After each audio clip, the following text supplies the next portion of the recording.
Welcome to This Week in South Carolina. I'm Gavin Jackson. It was a busy week in presidential politics in the Palmetto State.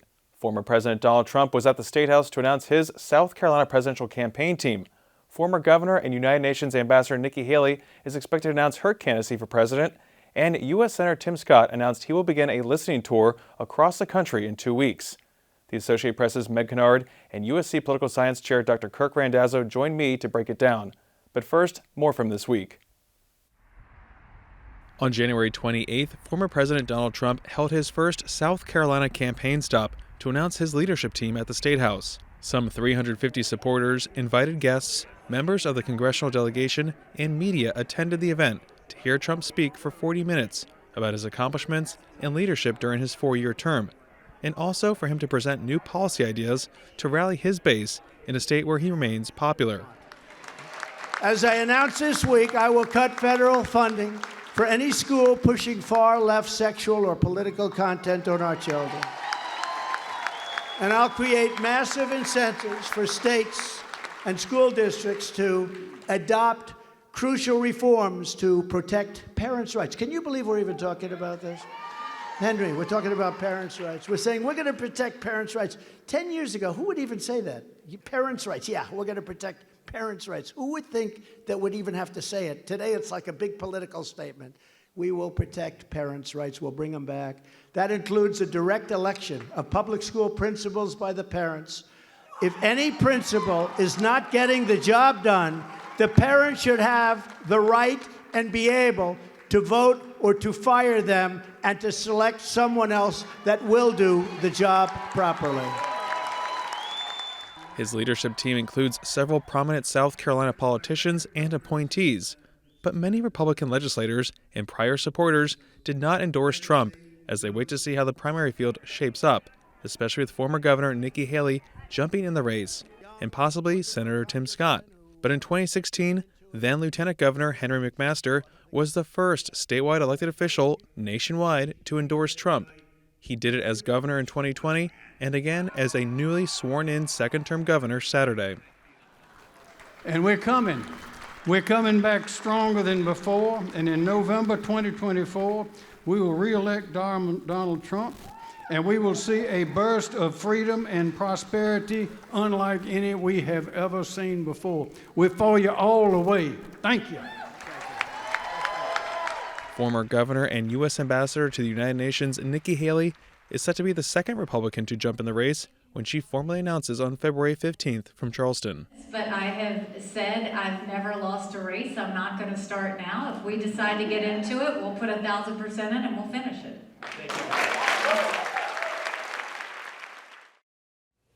Joining me now is Meg Kinnard. She's an Associated Press national politics reporter based here in South Carolina. Meg, welcome back to This Week in South Carolina.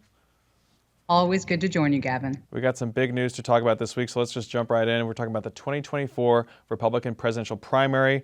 It's here. We're ramping up for it, even though we're a year away from it. But we saw a lot of news this week, and we're going to start with President Donald Trump, former President Donald Trump, who was in the state with his first South Carolina campaign stop at the State House on January 28th. We were both there covering that event. I want to get your thoughts on what you saw, more importantly, what you heard from the former president on that day. For those of us who've covered Donald Trump's previous campaigns, this effort off the bat looks a little different. We're used to going to big rallies in airplane hangars and high school gymnasiums full of thousands of people. This time, the former president was inside the South Carolina State House. He still had supporters with him, albeit a much smaller number than we're used to seeing at these big rallies. And he was flanked by his South Carolina leadership team, Governor McMaster, Lieutenant Governor Pamela Evette, as well as some other former politicians and current members of Congress. So there was a lot of support, but just not the same level of that campaign trail energy that we're used to seeing when the former president comes to town. Their messaging is still about the same, a lot of the same issues being hit on, but it was just a very different vibe. And from the former president's campaign, they said to expect more of this as he starts to do more travel. So off the bat, it's a different look for 2024, that's for sure. Yeah, and a couple of big issues that really landed during his about 40 minutes in remarks there, where he was talking about a lot of red meat issues, some that have actually been addressed in South Carolina. We're talking about transgender students in sports, We're talking about, even mentioning electing principals, sorry, at the school district level, as well as he even made a little jab there at electric vehicles, which is kind of interesting because South Carolina is kind of on the forefront there when it comes to electric vehicle manufacturing and also some of the components and materials that go into those vehicles. Anything else that jumped out at you? Those were some of the big ones. And, that was a little bit of an awkward moment, maybe, with the former president standing right next to Governor McMaster, who's just signed an executive order to try to bring more of those electrical vehicle related businesses to South Carolina, and clearly a big supporter of that nascent industry here. But, overall, yeah, a lot of those messages were the same. And especially when it came to the election of high school principals, which was a new one for me, that got a big reaction from the supporters who were there. They liked what they heard. So maybe we'll be hearing more, kind of along the same sort of lines, maybe, but more issues in that vein as the former president continues to campaign. So, Meg, you were talking about how he was flanked by a lot of folks there, too. Senator Lindsey Graham, some members of the congressional delegation, but also some were not there. A lot of state representatives were not there. A lot of his previous supporters were not present. What's the state of play when it comes to that? Obviously, we play a big role in choosing these Republican nominees when it goes forward for the White House bid. So what were you hearing from some folks as to their reasons why they were not present? Some folks that you would probably assume would have been there standing with the president. We really heard the gamut in terms of the reasons that people were not there for the former president. A lot of state lawmakers here with the session kind of just getting underway were noting their focus on really just trying to, keep in mind the debates that are ongoing in the legislature and not really paying too close attention to 2024 on a presidential level quite yet. Other folks had some personal things going on, but, in general, I think the tenor of the messages that we heard from the people who weren't there was it's really early. There are a lot of candidates and campaigns that aren't in this race yet that we're expecting, including potentially 2 from here in South Carolina, 2 natives to join the race. So it seems that there are a lot of people who may ultimately very well end up supporting the former president's bid, but they're not willing to do so yet as the field is still very much taking place and is in its very earliest stages of coming together. Exactly. And we're seeing another contender jump into that race. And that's going to be former Governor Nikki Haley and U.S. UN Ambassador Nikki Haley. We just got word this week that she'll be making an announcement in Charleston on the 15th. And this comes after she spoke with former President Donald Trump, after she, again, told you back in 2021 that she wouldn't jump in this race if former President Trump was in the race and that she'd support him. That's since changed. They've talked. Walk us through this maze that she's created and how she's navigated it. That's right. Back in April of 2021, I asked Governor Haley, if Donald Trump is in this race in 2024, are you in or are you out? And at that point, she said she would not run against him for the nomination. Clearly, now, staring down this impending announcement of her own, things have changed. When she's been asked about this in the past, and I will say I have tried to ask her directly about what has changed, and her campaign or her folks have not taken me up on that request. But when others have been able to ask her where she is on this, she has pointed to what she sees as a need for new generational leadership on behalf of the nation and specifically within the Republican Party. There's been a lot of discussion about President Joe Biden's age. But when it comes to former President Donald Trump, who is just a few years younger than the current president, Governor Haley is saying, look, we need to be talking about not necessarily somebody who's almost 80 years old being president again. And for her part, the former governor is 51. So she definitely would represent a new generation in terms of leadership. So that's one thing she talks about. But, also, I think part of what she's been navigating is a lot of what has changed in people's perceptions of the former president. When she spoke those words to me back in April of 2021, that was kind of in a time of a lot of assessment of the former president's time in office, right on the heels of January 6th and kind of what that meant. But, among his base, among his biggest supporters, there was still a lot of support for the former president. And at that stage, at least when she was talking to me, Governor Haley said, if he's in, I will still support him. Now here, almost a year and a half later, a lot of decisions have been made clearly on her part, but also there is a question as to how much of that electoral base of former President Donald Trump is really there to support him in another race. So she's weighing that calculus, and at least to her part, seems that she's decided this is the right time for her to get in. And now she'll be the only other person in the race with him at the same time. So really two different candidates, two different approaches.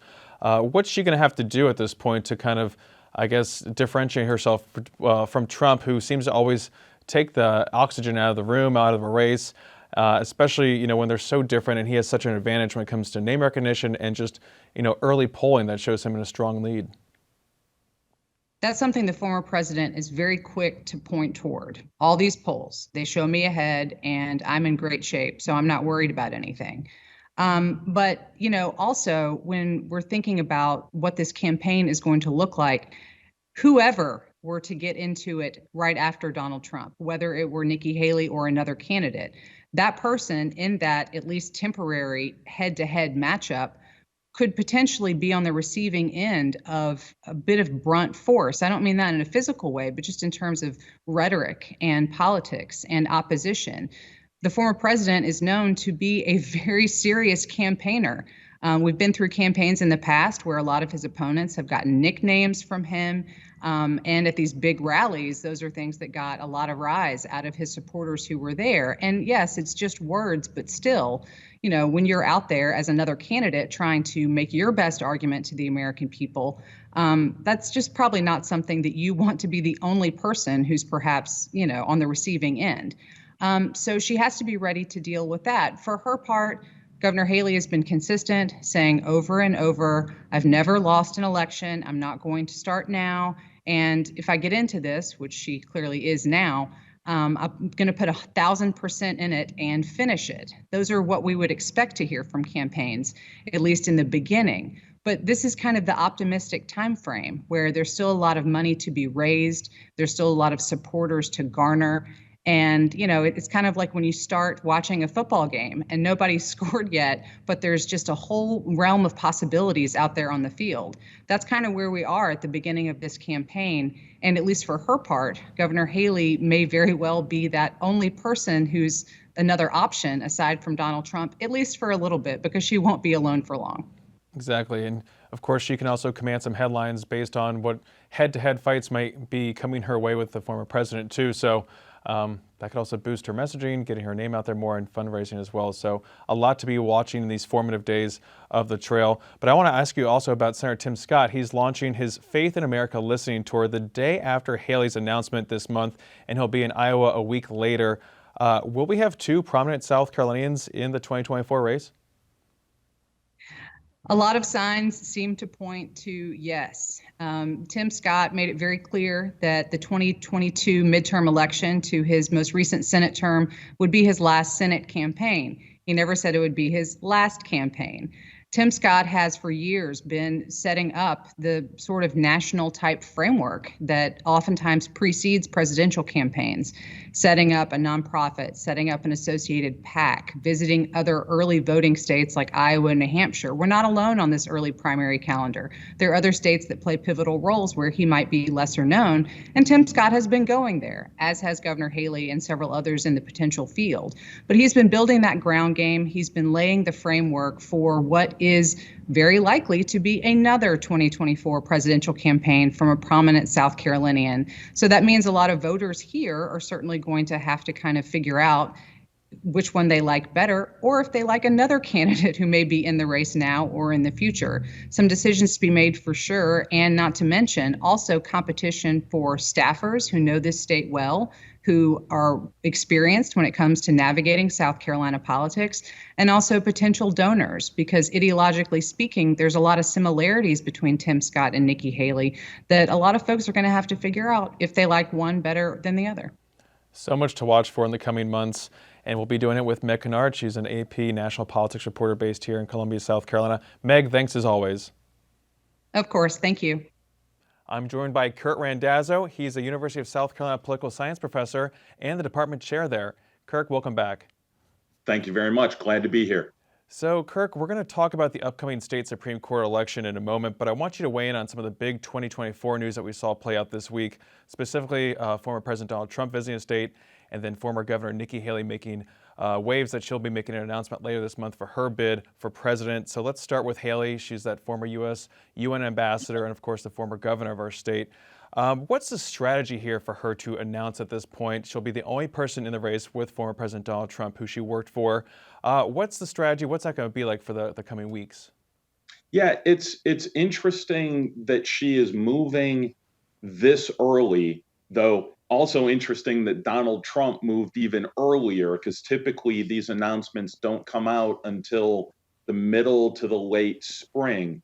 But I think what might be going through Haley's mind in part is possibly heading off an announcement by Senator Tim Scott. He's rumored to be considering a bid.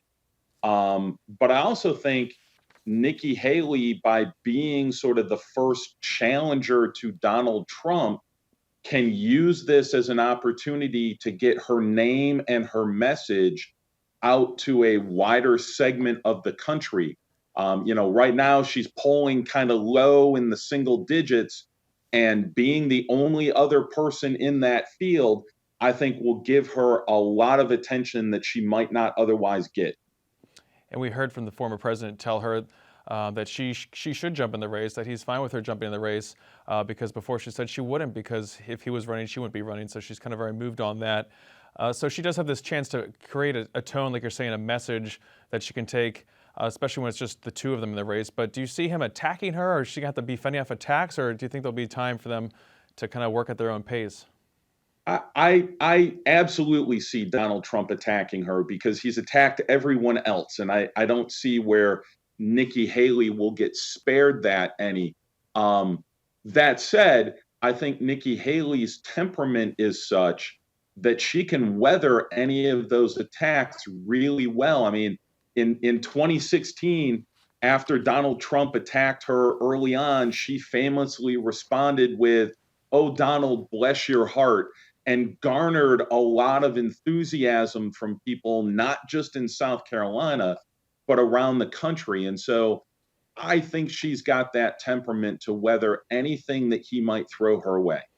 And we are seeing some early polling already showing that Trump is pretty comfortably in the lead here. Of course, it's still super early. A lot of things can happen between now and next year when we see these primaries take place.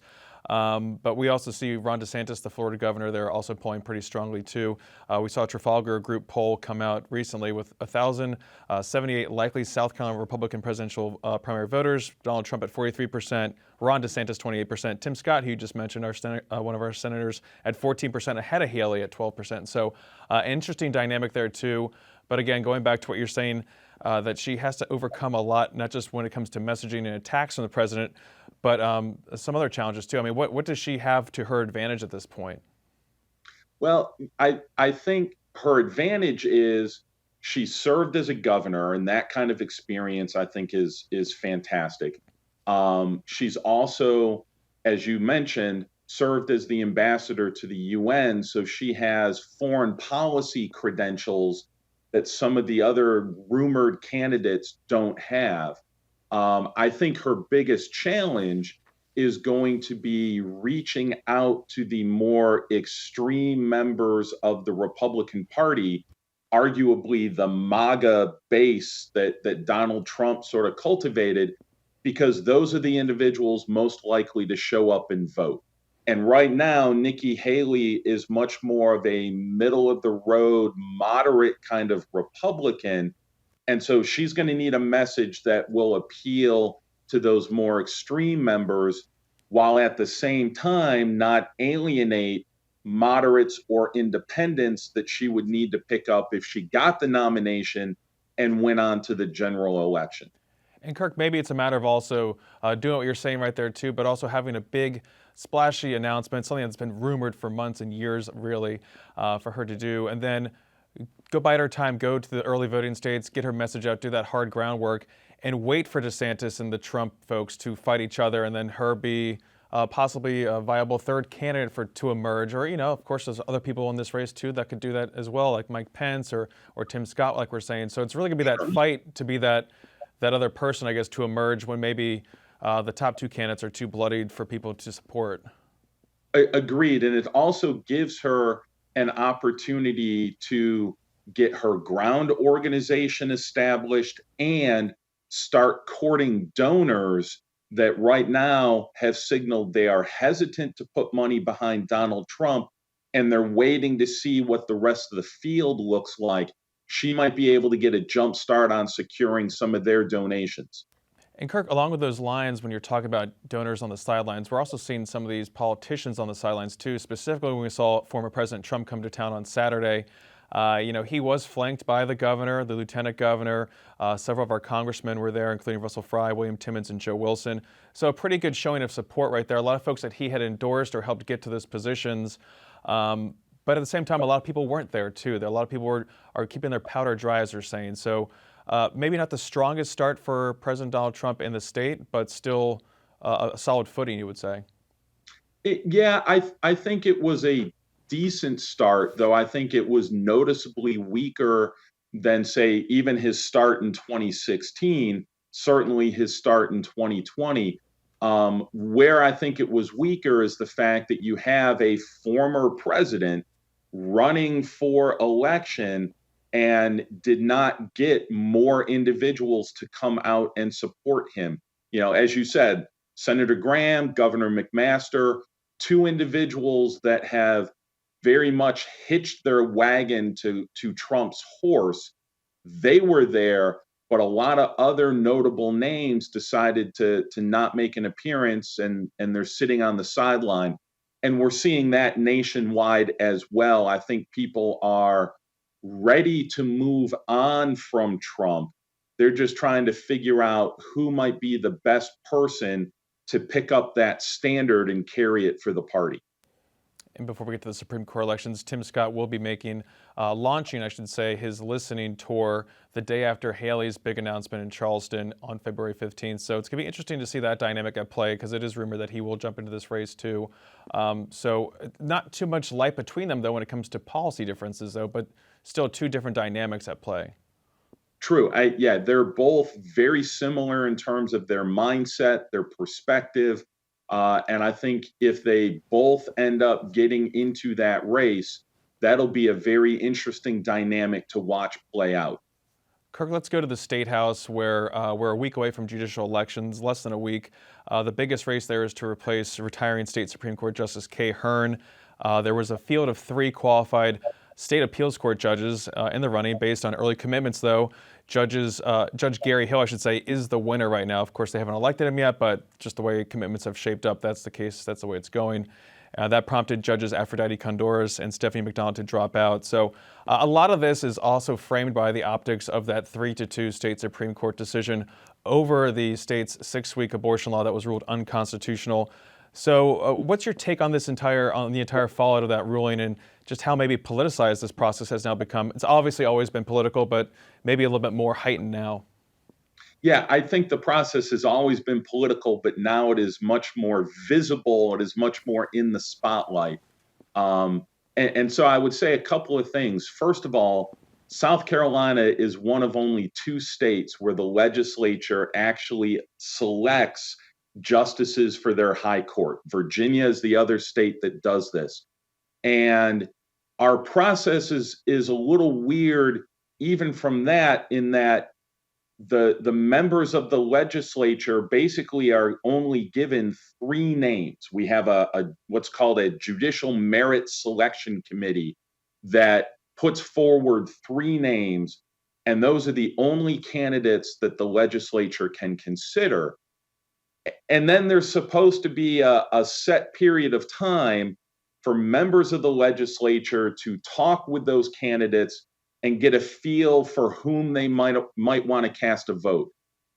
It appears as if some legislators maybe started a little bit early, started meeting with one particular candidate before the others, and that might have prompted or been one of the reasons why some of the other candidates dropped.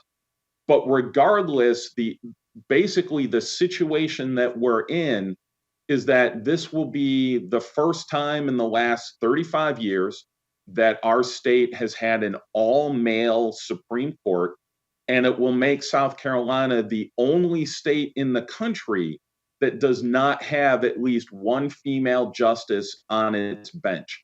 And so I think that has caused a lot of concern among the legislature, which is one of the reasons why they delayed the vote that was originally supposed to happen yesterday, delayed it a week, and possibly might consider legislation that would allow them to consider more than the 3 candidates put forward by the Merit Selection Committee. And this also comes as the Attorney General is asking for them to rehear that case, the 6-week ban, and of course the governor in his State of the State address, asking the General Assembly to give him the power to appoint judges and the Senate to confirm them. Don't think the House is going to support that reform, but you can always hope. Probably not. You can always hope. I don't think people like to give their power away. So a lot at play there. Kirk will be watching with you, and we'll be checking in as the legislature continues. That's Kirk Randazzo. He's a USC political science professor, and he's also the department chair there. Kirk, thanks as always. You're welcome. Thanks again for the invitation. To stay up to date with the latest political news throughout the week, check out the South Carolina Lead. It's a podcast that I host on Tuesdays and Saturdays that you can find on southcarolinapublicradio.org or wherever you find podcasts. For South Carolina ETV, I'm Gavin Jackson. Be well, South Carolina.